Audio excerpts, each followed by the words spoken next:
কোন সাহসে অসীম বসু এই কথা বলেন অ্যারেস্ট করিয়ে দেবো? কে ও? কোন হরিদাস পাল অসীম বসু অ্যারেস্ট করিয়ে দেবে? ও কি পুলিশ মন্ত্রী নাকি? মমতা বন্দ্যোপাধ্যায় এত অপদার্থ নাকি যে অসীম বসুকে এখন দায়িত্ব দিয়েছে পুলিশ মন্ত্রিত্ব সামলানোর? অসীম বসু বাড়ির নাম বাবাই। কোন হরিদাস পাল নিজেকে কি মুখ্যমন্ত্রী ভাবেন নাকি?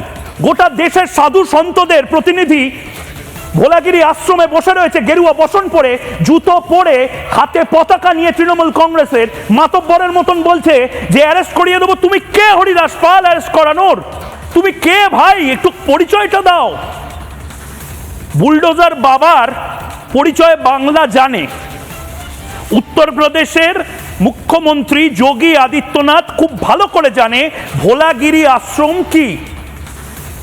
অসীম বসু, মমতা বন্দ্যোপাধ্যায় হয়তো তোমাকে ভোলাগিরি আশ্রম সম্বন্ধে অবহিত করেনি।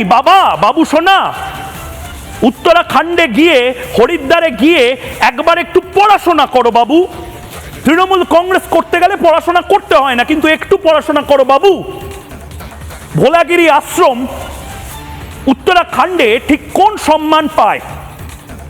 ভোলাগিরি আশ্রম নিয়ে বিরাট কথা বলছো বাবু সোনা।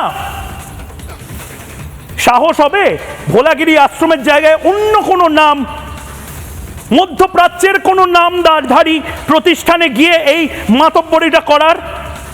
হবে না ঠক ঠক ঠক ঠক করে কাঁপবে? এই যাস না বাবা। ওরা সোমবার করে খুব রেগে যায়, ওরা মঙ্গলবার করে খুব কেঁদে ফেলে, ওরা শুক্রবার করে না ভীষণ ভায়োলেন্ট হয়ে যায়। মমতা বন্দ্যোপাধ্যায়ের কথায়, আমি বলছি না। হবে নাকি? কি শুরু করেছেন অসীম বসু? হাত জোর করে ক্ষমা চান, সাষ্টাঙ্গে প্রণাম করুন। গোটা ভারতের সাধু সন্ত সমাজ এই মুহূর্তে ক্ষুব্ধ হয়ে আছে। সাহস কি করে